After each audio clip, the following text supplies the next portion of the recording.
Hi dear friends, ഇന്ന് ഞാൻ നിങ്ങളുമായിട്ട് ഷെയർ ചെയ്യുന്ന എൻ്റെ റെസിപ്പി ഗോതമ്പ് പൊടി വെച്ച് നമുക്കൊരു പൂവട 4 മണിക്ക് തയ്യാറാക്കാം. കുട്ടികൾക്കൊക്കെ വളരെയേറെ ഇഷ്ടപ്പെടുന്ന ഒന്നാണിത്. കുട്ടികൾക്കും വലിയവർക്കും ഒക്കെ ഇഷ്ടപ്പെടുന്ന ഒരു ഐറ്റമാണ്. ആവിയിൽ വേവിച്ചെടുക്കുന്നതാണ് ഈ പലഹാരം. ആരോഗ്യ ഗുണങ്ങൾ ഒരുപാടുണ്ട് ഇതിന്. നിങ്ങൾ ഇതുപോലെ ഒന്ന് തയ്യാറാക്കിയിട്ട് കുട്ടികൾക്കൊക്കെ കൊടുക്കാൻ മറക്കല്ലേ. അപ്പോൾ നമുക്ക് നമ്മുടെ വീഡിയോ ഒന്ന് കണ്ടു നോക്കാം. ആദ്യമായിട്ടാണ് നിങ്ങൾ എൻ്റെ ചാനൽ കാണുന്നെങ്കിൽ പ്ലീസ് ഒന്ന് സബ്സ്ക്രൈബ് ചെയ്ത് സപ്പോർട്ട് ചെയ്തേക്കണേ.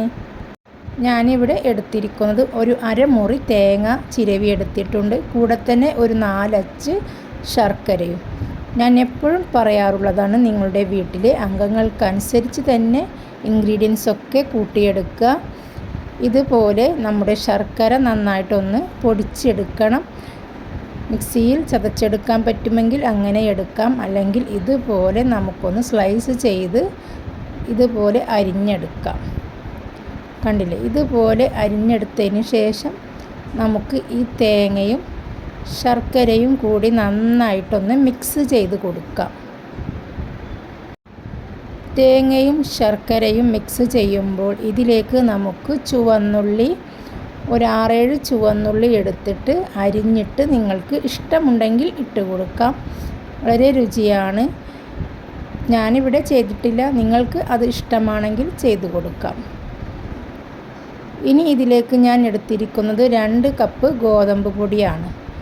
250 ml 2 കപ്പ് ഗോതമ്പ് പൊടി നമുക്കൊരു ബൗളിലേക്ക് ഇട്ടതിന് ശേഷം ഇളം ചൂടുവെള്ളത്തിൽ ഉപ്പിട്ടതിന് ശേഷം കുറേശ്ശെയായിട്ട് നമുക്ക് മാവ് കുഴച്ചെടുക്കാം.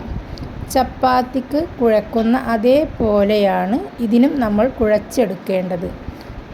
നന്നായിട്ട് കുഴച്ചെടുത്തതിന് ശേഷം ഇതിലേക്ക് നമുക്ക് 1 ടീസ്പൂൺ വെളിച്ചെണ്ണയോ ഓയിലോ ഒഴിച്ച് നന്നായിട്ടൊന്ന് നമുക്ക് സോഫ്റ്റാക്കി എടുക്കാം. സോഫ്റ്റാക്കി എടുത്തതിന് ശേഷം നമുക്കിത് അടച്ച് വെക്കാം. കണ്ടില്ലേ, നമ്മുടെ ചപ്പാത്തി മാവ് കുഴക്കുന്ന അതേ രൂപത്തിൽ വേണം കുഴച്ചെടുക്കാനായിട്ട്. വളരെ സോഫ്റ്റ് ഉണ്ടാവും. എന്നാലും നമുക്ക് പത്തിരി പ്രസ്സിൽ പരത്തിയെടുക്കുമ്പോൾ ഒട്ടിപ്പിടിക്കാതെ നന്നായിട്ട് കിട്ടണമെങ്കിൽ നമ്മൾ ചപ്പാത്തി മാവ് കുഴക്കുന്ന അതേപോലെ തന്നെ വേണം കുഴച്ചെടുക്കാനായിട്ട്. ഇനി നമുക്കിതൊരു 5 മിനിറ്റ് ഒന്ന് അടച്ചു വെക്കാം. ഇനി നമുക്കൊരു പത്തിരി പ്രസ് എടുക്കാം.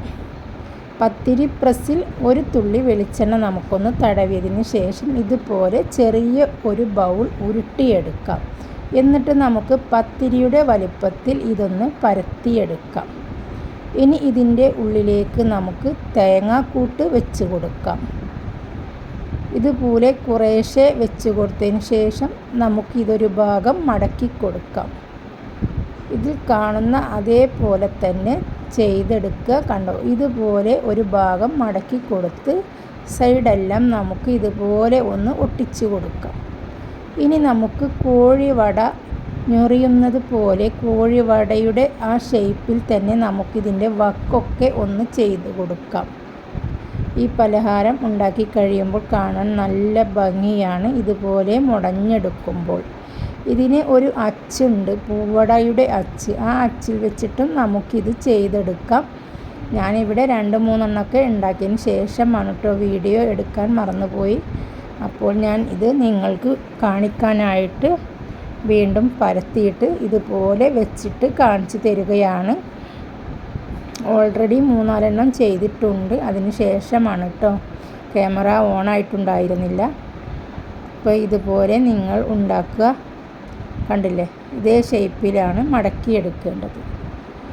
ആവിയിൽ വെന്ത് കഴിയുമ്പോൾ കാണാൻ നല്ല ഭംഗിയാണ്. അതിനോടൊപ്പം തന്നെ നമുക്കിത് കഴിക്കാനും വളരെ രുചിയാണ്. 4 മണി പലഹാരമായിട്ട് നമുക്കിത് ഉപയോഗിക്കാം. വലിയവർക്കും കുട്ടികൾക്കും ഒക്കെ ഒരുപാട് ഇഷ്ടപ്പെടും. കണ്ടില്ലേ, ഇതാണ് നമ്മുടെ പൂവട. ഇപ്പോൾ നമ്മുടെ പൂവട ഇവിടെ തയ്യാറായി കഴിഞ്ഞു. ഇനി നമുക്കിത് ആവിയിൽ വേവിച്ചെടുക്കാം. ഇനി നമുക്കൊരു സ്റ്റീമർ അടുപ്പിലേക്ക് വെച്ച് കൊടുക്കാം. ഞാനിവിടെ ഒരു ഇഡ്ഡലിത്തട്ടാണ് വെച്ച് കൊടുത്തിരിക്കുന്നത് ആവി കയറ്റിയെടുക്കാനായിട്ട്. ഇഡ്ഡലിത്തട്ടിൻ്റെ മീതെ കുറച്ച് ഓയിൽ തടവി കൊടുത്തതിന് ശേഷം നമുക്ക് ഇതിൻ്റെ മീതേക്ക് പൂവട വെച്ച് കൊടുക്കാം. ഞാൻ ഒരു 4 എണ്ണം വെച്ചിട്ടാണ് പുഴുങ്ങിയെടുക്കുന്നത്. ഒട്ടിപ്പിടിക്കാതെ ശ്രദ്ധിക്കണം.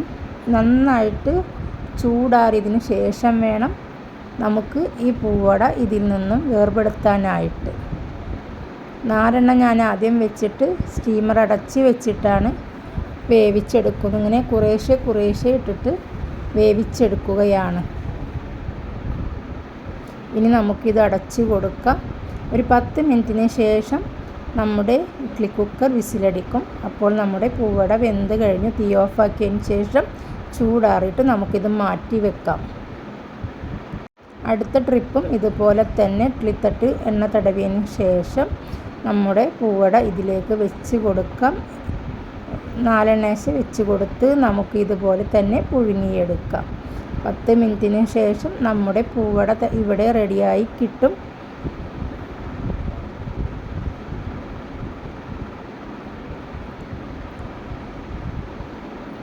നന്നായി ചൂടാറിയതിന് ശേഷം പുറത്തെടുത്ത് നമുക്കൊരു സെർവിങ് പ്ലേറ്റിലേക്ക് മാറ്റി കൊടുക്കാം. വളരെ രുചികരമായ ഒരു പൂവടയാണിത്. നിങ്ങൾ തീർച്ചയായും ഇതുപോലെ ഒന്ന് തയ്യാറാക്കി നോക്കൂ. ഗോതമ്പ് മാവ് കൊണ്ട് നമുക്ക് വളരെ രുചികരമായി തന്നെ ഇതുണ്ടാക്കാം. ശർക്കരയും തേങ്ങയും ചുവന്നുള്ളി അരിഞ്ഞതെല്ലാം നമുക്കിതിലേക്ക് ഇട്ട് കൊടുക്കാം. എന്നിട്ട് നമുക്കിത് തയ്യാറാക്കാം. കുട്ടികൾക്ക് വളരെ ഇഷ്ടപ്പെടുന്ന ഒന്നാണ്. നിങ്ങൾ ആദ്യമായിട്ടാണ് എൻ്റെ ചാനൽ കാണുന്നതെങ്കിൽ പ്ലീസ് ഒന്ന് സബ്സ്ക്രൈബ് ചെയ്ത് സപ്പോർട്ട് ചെയ്തേക്കണേ. കൂടെ തന്നെ ലൈക്കും ഷെയറും കമൻറ്റും ചെയ്യാൻ മറക്കല്ലേ. അപ്പോൾ പിന്നെ അടുത്ത വീഡിയോയുമായി നമുക്ക് വീണ്ടും കാണാം. Okay, bye bye.